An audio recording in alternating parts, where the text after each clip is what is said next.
Hey, good afternoon, everybody. Welcome to the Digital Weather Desk, powered by Century Next Bank. What's next for you? Visit cnext.bank for more, the exclusive banking partner of the Digital Weather Desk.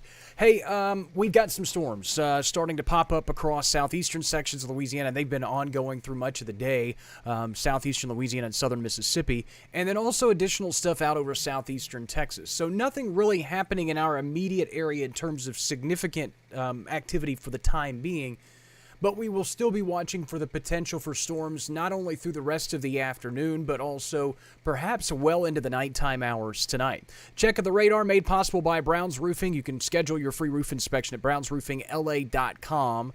Most of our thunderstorm activity, which has also led to the occasional rogue tornado warnings across southeastern Mississippi, continues well outside of our area, but a lot of these training thunderstorms are already setting up for headaches in terms of flash flooding. So if you're traveling southeast of Jackson between Brookhaven and Hattiesburg, just be aware that it has been quite rainy and flash flood warnings are out in some spots, and the rogue transient tornado cannot be completely ruled out through the rest of the early afternoon. Again, this activity is going to stay well southwest of our area. Now, we're also continuing to watch some additional storms which have produced some heavier downpours.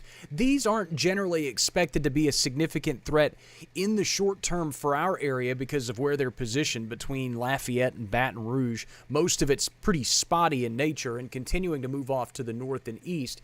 But I've just been watching radar trends through the late morning hours, and I'm going to move over to the radar in Lake Charles as you see just this general spotty stuff that continues to pop up across southwestern Louisiana and southeastern Texas.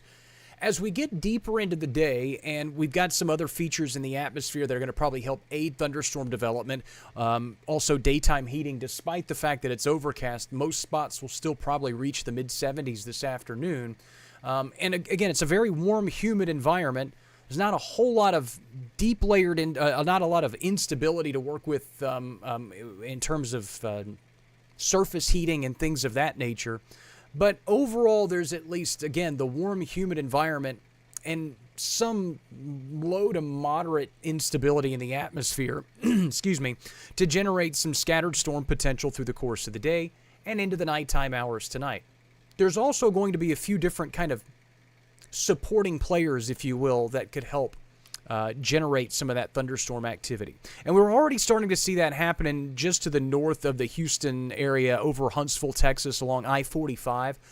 This is kind of getting out of our radar range, but you can see some of the activity that's starting to move off to the north and east. So as conditions become slightly more favorable for thunderstorm development and for the maturation of thunderstorms through the afternoon, we'll continue to watch all of this activity as it drifts northward. Also some additional stuff along the Gulf coastline. Hi, Krista. Spearsville tornado or Spearsville storm potential. We'll get to all that in just a minute. We got a lot to cover here in this midday stream in terms of the severe potential, and then also a look at rainfall potential as well. And speaking of, a look at rain totals along the Mississippi Valley. A lot of these are radar estimated. Check of the Louisiana Mesonet, which is operated by the University of Louisiana Monroe. Again, 2/3 of an inch of rain in Sicily Island. That's one of the higher totals in our area.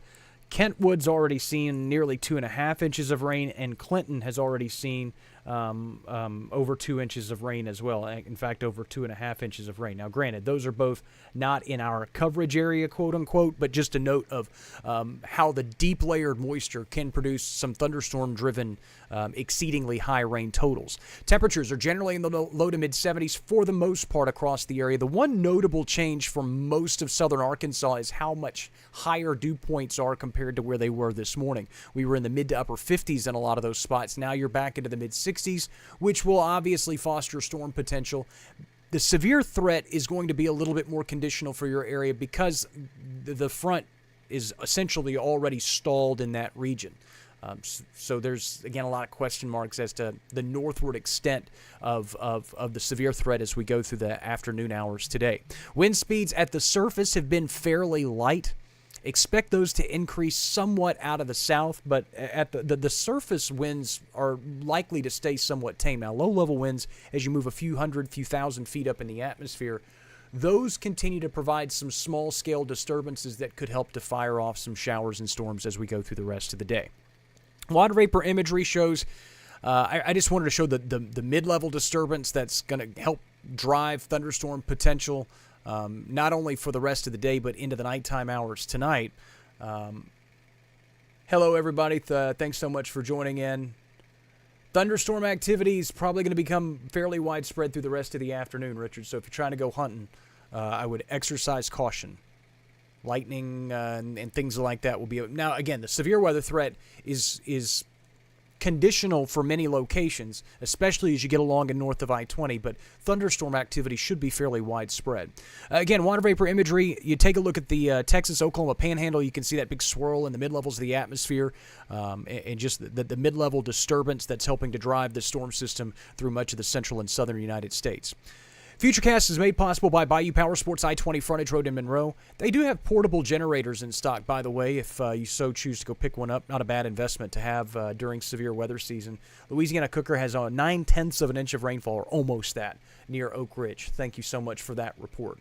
The Storm Prediction Center, when they updated the convective outlook earlier this morning, they mentioned the enhanced 700 millibar flow. And that increases across eastern Texas and northwestern Louisiana. Computer models also hint that we could kind of see a better focus of thunderstorm development through the course of the day. And so I went and I dug up the 600 millibar graphic, or I built one, because I hadn't built one yet, so I built one. And you can see that obviously those winds do pick up across the Ark-La-Tex region. Now, why is that important? 700 millibars is a level in the atmosphere, and it obviously fluctuates depending on high pressure, low pressure, and things like that. But 700 millibars is generally around 10,000 feet up in the air. So as you look at the air and you can see the winds converging together, stronger winds mean a lot of things. It's going to mean more vertical motion, because as these winds converge and move faster, then the air below it has to rise to replace it. And we already have rising motion in the air, so that means that the air is moving even faster.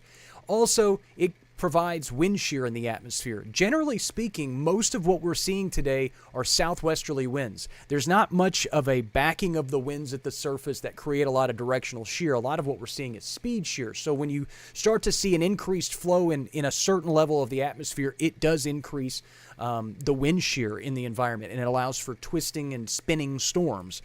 So that it looks to increase across the area during the late Friday night time frame. Obviously, the winds will stay strong as the upper trough moves through the area on Saturday, but by then the storms should be out of the area. So here's a look at Futurecast, the general what we're used to seeing in terms of clouds and rainfall and all that stuff. Winds continue to stay out of the south, but note that southerly flow likely to strengthen somewhat as we continue through the rest of the afternoon. Should start to see showers and storms become more widespread as we go through the afternoon and into the evening hours. Not all of these will be severe, and I think that's so important to remember. A lot of us will see storms today. Not all of us will see storms, but a good chunk of the area will. Not all of them will be severe. There will be the potential for severe thunderstorms. That continues to stay fairly widespread through the afternoon and evening, and then the main surface low moves through. That surface low has the cold front attached to it. And it's also kind of in tandem with that enhanced 700 millibar flow that we were just talking about that's going to run over the same area. So all of that together in tandem provides maximized lift, maximized shear in the atmosphere, and depending on what kind of environment's out ahead of it, potentially another round of thunderstorms late tonight and early tomorrow morning.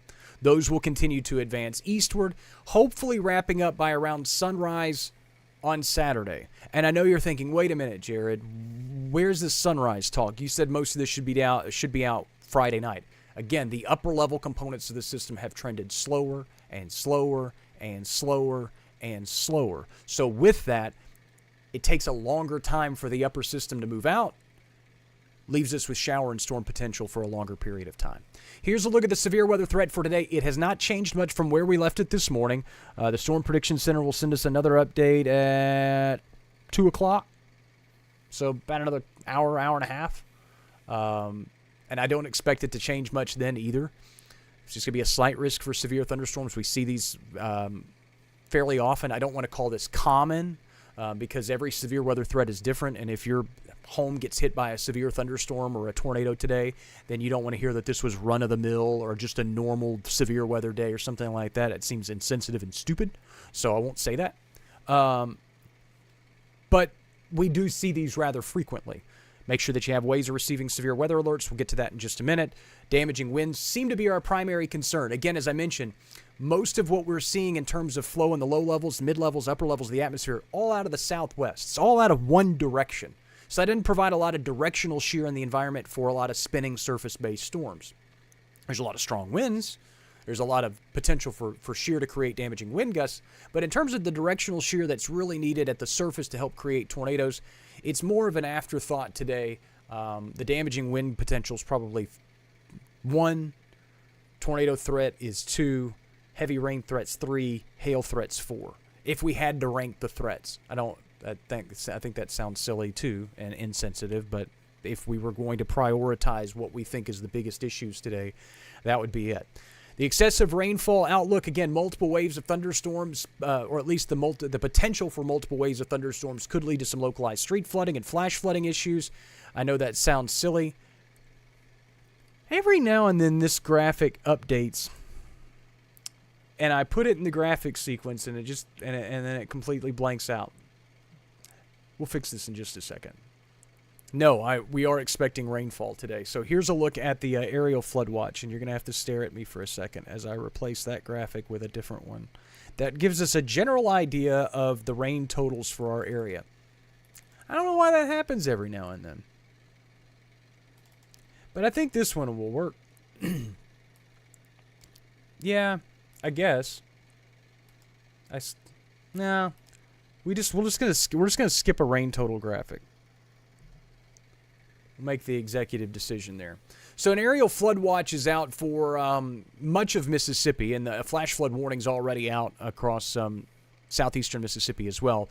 In our coverage area, Claiborne, Jefferson, and Adams counties in Mississippi under that flood watch through midnight tonight. There will be, and I see a lot of questions. I'll try to kind of top those off in just a minute. But rain totals, storm-driven rain totals of 1 to 3 inches are not out of the realm of possibilities in a lot of spots.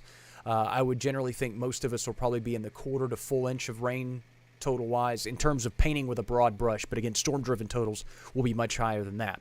One final thing that I want to show you before we kind of get into the forecast for the rest of the night is the reinforcing shot of cool air that arrives through the rest of the weekend. So the front passes through. We're cooler Saturday. Cloudy, gloomy, kind of gross through the course of the day, especially the early part of the day. Should see some late sunshine, but it'll be chilly. I almost said sunshine. That's funny. Anyway, northwesterly winds will build in. Reinforcing shot of cool air arrives Saturday, Sunday, and then another cold front looks to sink into the area middle parts of next week. What happens beyond that is really anybody's guess at this point, but it looks like the second half of the month continues to try to trend colder to our north, which in translation probably means that we start to trend a little bit colder here as well. Could see some rain chances. Computer models have been all over the place in terms of precip possibilities, but obviously something to watch in the longer term. Showers and storms likely today, especially through the rest of the afternoon. Some of those strong, possibly severe. Overnight lows tonight in the upper 50s. Again, the storms continue, especially early, but through the overnight hours, the rain chances will end from west to east. Look at the 7-day forecast made possible by 3B Hardware. Again, cooler Saturday, but even cooler for Sunday and Monday. We're going to work another cold front through the area Tuesday, Wednesday, and that could trend us even cooler by the end parts of next week. Could drop below freezing on Monday. It was looking like much of the area was going to drop below freezing on Monday. Now it's looking like it's possible that much of the area. So it's kind of a little bit more conditional as we go toward Monday morning. All right, but so as I get into answering questions and stuff, since we actually have stuff to talk about, let me go to an actual radar image, and let's leave it on the radar while I answer questions. Because instead of staring at the 7-day, I think it's going to be a little bit more meaningful if you can sit and stare at a radar screen while I answer these questions. And if you want to go ahead and hop off, that's totally fine as well. Let's go over here. Yeah. We're going to have to keep an eye on these little boogers all day. All right.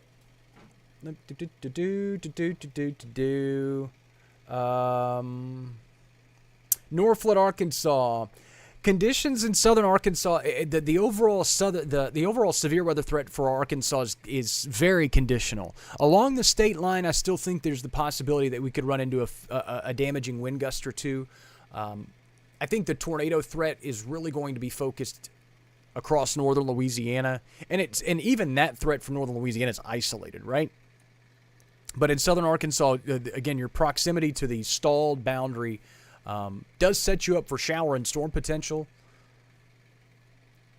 but the overall severe threat probably, in general, fairly isolated.